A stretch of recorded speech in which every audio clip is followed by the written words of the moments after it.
এখন গাঁৱত ঘনশ্যাম নামৰ এজন মানুহে বাস কৰিছিল। ঘনশ্যাম আকৌ অতি দুখীয়া আছিল, কিন্তু দুখীয়া হ'লেও সি বৰ সৎ আছিল। সি দেৱী ভক্তও আছিল। নিতৌ পুৱা গধূলি গাঁৱতে থকা দুৰ্গা মন্দিৰটোলৈ গৈ সি দেৱী আৰাধনা কৰিছিল। ঘনশ্যামৰ ভক্তিত সন্তুষ্ট হৈ এদিন দেৱীয়ে তাক দেখা দিলে আৰু ক'লে, ঘনশ্যাম, তোমাৰ একান্ত ভক্তিত মই সন্তুষ্ট হৈছোঁ। কোৱা, তোমাক কি লাগে? ঘনশ্যামে দেৱীক সাষ্টাংগে প্ৰণাম কৰি ক'লে, দেৱী আই, তুমি মোৰ ভক্তিত সন্তুষ্ট হৈ মোক সশৰীৰে দেখা দিছা। ইয়াতকৈ আৰু ডাঙৰ বৰ মোক কি লাগিছে? মোক একো নালাগে। ঘনশ্যামৰ কথাত দেৱী পৰম সন্তুষ্ট হ'ল আৰু এটা শংখ তাক উপহাৰ হিচাপে দি ক'লে, তুমি এই শংখটো লোৱা। যেতিয়াই তোমাৰ কোনো বস্তুৰ প্ৰয়োজন হয় তেতিয়াই এই শংখটোত ফু দিবা আৰু তোমাৰ প্ৰয়োজনীয় সকলো বস্তু পাবা। সেই গাঁৱতে আকৌ এজন লোভীয়া মহাজনে বাস কৰিছিল। মহাজনে গাঁৱৰ মানুহক সুদত টকা ধাৰলৈ দিছিল আৰু তেনেকৈ অজস্ৰ টকা পইচাৰ গৰাকী হৈছিল।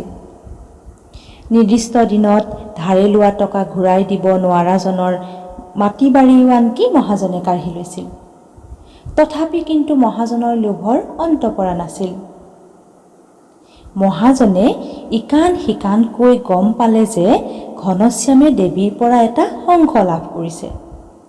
তেতিয়াৰে পৰা শংখটো কেনেকৈ ঘনশ্যামৰ হাতৰ পৰা নিজৰ হাতলৈ আনিব পাৰি তাকেই মহাজনে চিন্তা কৰিবলৈ ধৰিলে। এদিন ৰাতি মানুহ লগাই মহাজনে ঘনশ্যামৰ ঘৰৰ পৰা শংখটো চুৰ কৰি নিয়ালে।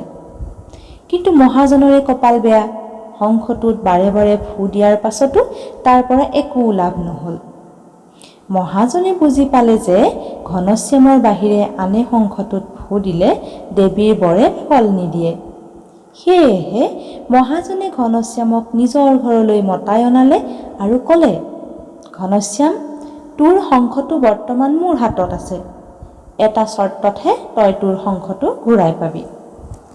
শংখটো মহাজনৰ হাততে আছিল। তাৰ কথা মানি ঘনশ্যামে ক'লে, আপোনাৰ সকলো চৰ্ত মই মানিবলৈ প্ৰস্তুত আছোঁ মহাজন দেউতা।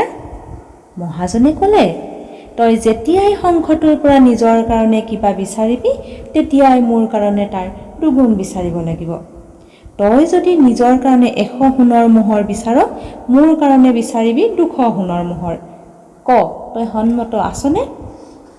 ঘনশ্যামে ভাবিলে, দেৱী দুৰ্গাই শংখটো এনেধৰণে ব্যৱহাৰ হোৱাটো কেতিয়াও বিচৰা নাছিল। কিন্তু মহাজনৰ হাতৰ পৰা শংখটো আনিবলৈ হ'লে তেওঁ চৰ্ত মানি লোৱাৰ বাহিৰে আৰু আন উপায় নাই। গতিকে ঘনশ্যামে ক'লে, হ'ব মহাজন দেউতা, সেয়ে হ'ব। তাৰ পাছৰ পৰা যেতিয়াই ঘনশ্যামে শংখটোত ফু দি নিজৰ কাৰণে কিবা বিচাৰে তেতিয়াই মহাজনে পায় তাৰ দুগুণ। যদি ঘনশ্যামে নিজৰ কাৰণে এটা গৰু বিচাৰে তেন্তে মহাজনে পায় 2টা গৰু। যদি ঘনশ্যামে নিজৰ কাৰণে 1 বস্তা চাউল বিচাৰে তেন্তে মহাজনে পাব 2 বস্তা চাউল। কিন্তু ঘনশ্যামৰ মনত অলপো শান্তি নোহোৱা হ'ল, কিয়নো এনেধৰণে শংখটো ব্যৱহাৰ কৰি তাৰ অলপো ভাল লগা নাছিল। তাৰ মনত ভাৱ হৈছিল, সি যেন দেৱীৰ পৰা পোৱা বৰ অন্যায়ভাৱেহে ব্যৱহাৰ কৰিছে। সেয়েহে এদিন ঘনশ্যামে মহাজনক গৈ ক'লেগৈ, মহাজন দেউতা, আপুনি মোক আপোনাৰ চৰ্তৰ পৰা ৰেহাই দিয়ক, কিয়নো শংখটোৰ পৰা এনেদৰে বৰ বিচাৰি মোৰ অলপো ভাল লগা নাই। ইতিমধ্যে মহাজনৰ লোভ আগতকৈও বাঢ়ি গৈছিল।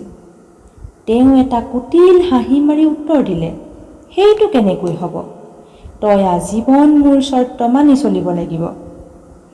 ঘনশ্যামে গহীন হৈ ক'লে, কথাটো ভালকৈ ভাবি চাওক মহাজন দেউতা।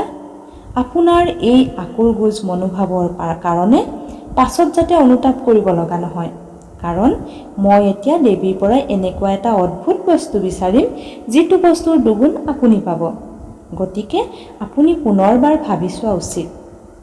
মহাজনে মূৰ জোকাৰি ক'লে, আৰু ভাবিবলৈ নাই, এইটো মোৰ অটল সিদ্ধান্ত। ঘনশ্যামে উত্তৰ দিলে, ঠিক আছে। তাৰ পাছত শংখটোত ফু দি ক'লে, মোৰ এটা চকু একেবাৰে বেয়া হৈ যাওক, লগে লগে মহাজনৰ দুইটা চকু বেয়া হৈ গ'ল, অৰ্থাৎ মহাজন অন্ধ হ'ল। মহাজনে তেতিয়া হাই হাই কৰিবলৈ ধৰিলে। সকলো ধন সম্পত্তি তেওঁৰ ওচৰত তুচ্ছ হৈ পৰিল। লোভৰ পৰিণাম কি ভয়ানক হ'ব পাৰে সুদখোৰ মহাজনে তেতিয়াহে বুজি পালে। এই সাধুটো আছিল ৰাজস্থানৰ সাধু। এতিয়া তোমালোকে জানানে বাৰু সাধুটোৰ পৰা আমি কি শিকিলোঁ? সাধুটোৰ পৰা আমি ইয়াকে শিকিলোঁ যে কেতিয়াও অতি লোভ কৰিব নালাগে।